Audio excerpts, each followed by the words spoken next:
To Pakistan, a nation that is currently dealing with the worst economic crisis in its history. And it is now apparently mulling reviving trade ties with India. Well, Pakistani Foreign Minister Ishaq Dar spoke about reviving trade ties with New Delhi. You can't change your neighbors. We must keep that in mind कि हमारे neighbors permanent हैं. हमारा India भी neighbour है, हमारा अफगानिस्तान भी neighbour है, हमारा ईरान भी नेबर है. आज हम कह रहे हैं कि हम इंडिया के साथ ट्रेड करना चाहते हैं. क्या इंडिया आपसे ट्रेड करना चाहता है? 2019 में बड़े हमने कहा था कि हमने तो ट्रेड करनी नहीं है, आर्टिकल 370 और 35A जब तक बहाल नहीं होता. अभी मैं देख रही हूँ कि हमारी नमक की इंडस्ट्री भी खसारे में जा रही है. हम मर रहे हैं कि किसी तरीके से भारत जो है वो हमारा नमक खरीद ले. भारतीय वजीर खारजा जयशंकर ने, आपको पता है, 2 टोक अंदाज में पाकिस्तान के साथ मुज़ाकरात से इनकार कर दिए. वो हमसे मुज़ाकरात से इनकार करें और हम मरे जाएंगे, उनसे हम तिजारत करें. उन्होंने पाकिस्तान को सनदी तौर पर दहशतगर्दों की सरपरस्ती करने वाला मुल्क करार दे दिया है.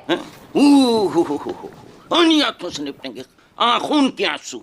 आप रबिश.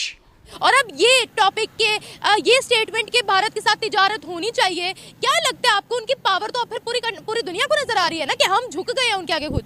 क्योंकि हमें ये पता चल चुका हुआ है कि 370 के ऊपर इंडियन सुप्रीम कोर्ट का जो फैसला आ गया, पार्लियामेंट ने मोहर लगा दी है. कुछ नहीं होने वाला. बंद कमरों में बैठ के तो यही बात होती है, लेकिन पब्लिक के आगे सामने पे नहीं छटांगे, पढ़ लांगे, इधर कर देंगे, वो कर देंगे. It is dead. इसे दफनाने का बंदोबस्त करो. या वही बात. You can't change your neighbors. We must keep that in mind कि हमारे neighbors permanent हैं. हमारा इंडिया भी नेबर है, हमारा अफगानिस्तान भी नेबर है, हमारा ईरान भी नेबर है, हमारा चाइना भी इन अ वे नेबर है. हमने इनके साथ को एग्जिस्ट करना है. इंपोर्ट्स तो अभी भी हो रही है, वो आती हैं via Dubai, via Singapore, extra freight and extra transshipments, extra transportation cost etcetera. तो हम इसको सीरियसली एग्जामिन करेंगे. नमस्कार दोस्तों, जय हिंद. पाकिस्तान के इतिहास में पहली बार इतनी बड़ी तबाही से बचने के लिए पाकिस्तान ने भारत के सामने घुटने टेके. आर्टिकल 370 हटने के बाद पाकिस्तान ने खुद भारत से ट्रेड बंद किया था. आज पाकिस्तान की हालत देख अपनी ही बातों से यू टर्न लेके भारत के घुटनों पे आ गया. जैसा कि आपने वीडियो में देखा, पाकिस्तान के फाइनेंस मिनिस्टर ने हाल ही में एक इंटरव्यू में कहा भारत के साथ जो हमारा ट्रेड रिलेशन है उसे फिर से शुरू किया जाए. साथ ही वो खुद कह रहे हैं कि हमारे बिजनेसमैन खुल के कह रहे हैं कि भारत का सामान पाकिस्तान में इनडायरेक्ट बिकता है, लेकिन ये अलग रूट से आके बिकता है. पहले भारत का सामान जाता है यूएई में, फिर पाकिस्तानी ट्रेडर खरीद के पाकिस्तान बेचते हैं. अपने फाइनेंस मिनिस्टर की बात सुन पाक मीडिया हुआ आग बबूला. पाकिस्तान मीडिया कह रहा है कि कश्मीर को क्या हम भूल जाएं, और साथ ही कहा हम कौन होते हैं भारत से ट्रेड शुरू करने वाले. क्या भारत हमसे ट्रेड करेगा? आइए हम पूरी वीडियो देखते हैं. जय हिंद. दोस्तों, पाकिस्तान के फाइनेंस मिनिस्टर ने कल एक स्टेटमेंट दी है कि पाकिस्तान बड़ा सीरियसली सोच रहा है कि to restore trade with India. Question ये है कि क्या इंडिया भी ये सोच रहा है that India wants to restore trade with Pakistan और not, and who took this decision कि ये अब कारोबार नहीं होगा.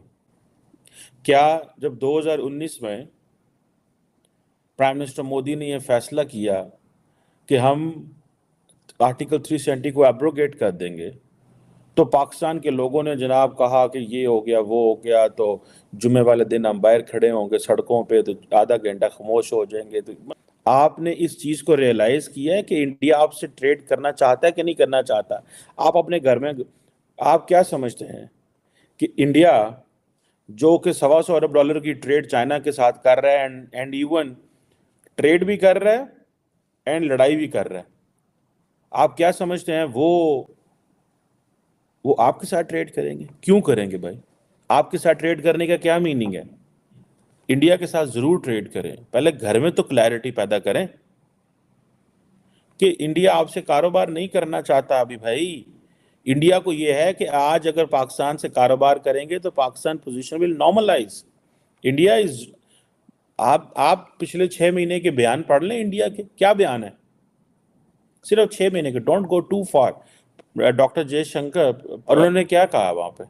उन्होंने कहा for Pakistan they use terrorism as an instrument. They use terrorism as an instrument use करते हैं. This is what he said. आप अमित शाह साहब को देखें, वो क्या कहते हैं? वो कहते हैं आज़ाद कश्मीर भी लेंगे. राजनाथ सिंह साहब को देखें, वो क्या कहते हैं? वो कहते हैं हम कश्मीर पे हमला करेंगे, गिलगित भी लेंगे. मतलब इस तरह के उन्होंने बहुत सारी स्टेटमेंट्स कही हुई हैं. आपके कर्तव्य क्या है कि वो पूरे का पूरा यू टर्न पाकिस्तान के बारे में ले लेंगे, क्योंकि हमें ये पता चल चुका हुआ है कि 370 के ऊपर इंडियन सुप्रीम कोर्ट का जो फैसला आ गया, पार्लियामेंट ने मोहर लगा दी है, कुछ नहीं होने वाला। बंद कमरों में बैठ के तो यही बात होती है, लेकिन पब्लिक के आके सामने पे नहीं छड़ांगे, पढ़ लांगे, इधर कर देंगे, वो कर देंगे। आज हम इन अफगानिस्तान पे तो एयर स्ट्राइक मार के तो आज उनके साथ कारोबारी बातें कर रहे हैं। आज मेरा ख्याल है पाकिस्तान का डेलीगेशन अफगानिस्तान जा रहा है। क्यों जा रहा है भला? बिकॉज हमें खतरा पड़ गया, वी आर इन फियर कि भाई वो अफगानियों ने तो $35 मिलियन चाबहार पोर्ट पे लगा दिया। So the Indians and Afghans they are going to make getting into a position where Chabahar port will be activated, and everything which is going to Kabul or Kandahar or from Pakistani side, it will go from Chabahar to Iran and then it will enter in Kandahar and then go top in Kabul. तो मतलब हम कर क्या रहे हैं, मतलब हमारी सोचें क्या हैं? रियल एस्टेट को आप देखिए कि पूरा एक शहर, हिंदुस्तान का एक शहर पूना, वो रियल एस्टेट पे जो टैक्स जमा करता है वो पूरे पाकिस्तान से ज़्यादा है। हाथ नहीं लगाना पाकिस्तान के सबसे बड़े कॉलोनी सेक्टर को, जहां पूरे पाकिस्तान ने जहां अपना सारा सरमाया दफन किया हुआ है, वहां से टैक्स नहीं लेना। हम भी चाहते हैं कि मिस्र की तरह कोई अपना शहर बेचें यूएई को, जो उसने किया है कि सब पैसे लेकर खा दिए, बंद हो गए, फिर मुल्क की जो कीमती चीजें थी वो बेच ली, वो भी खा ली, अब वो पूरे का पूरा एक शहर बेच रहा है। ठीक है, क्या हम वहां जाना चाहते हैं? मनहूस बात इतने एतबार, इतने एतमाद से करता हूं कि economy of this country has no future at all. बात सुने, हम सब जानते होंगे एक नाम से, कर्नल शफीकुर रहमान, अजीम तरीन मदारनगारों में से एक, who retired as a general. उनका एक कैरेक्टर है रूफी। जज साहब का बेटा है, छोटा बच्चा, वो पंक्चर्स की दुकान पे जाता है और कहता है, अंकल मेरे साइकिल पे ये ट्यूब में ना पंक्चर लगा दो। वो ट्यूब बाहर निकालता है और उससे कहता है कि रूफी मियाँ,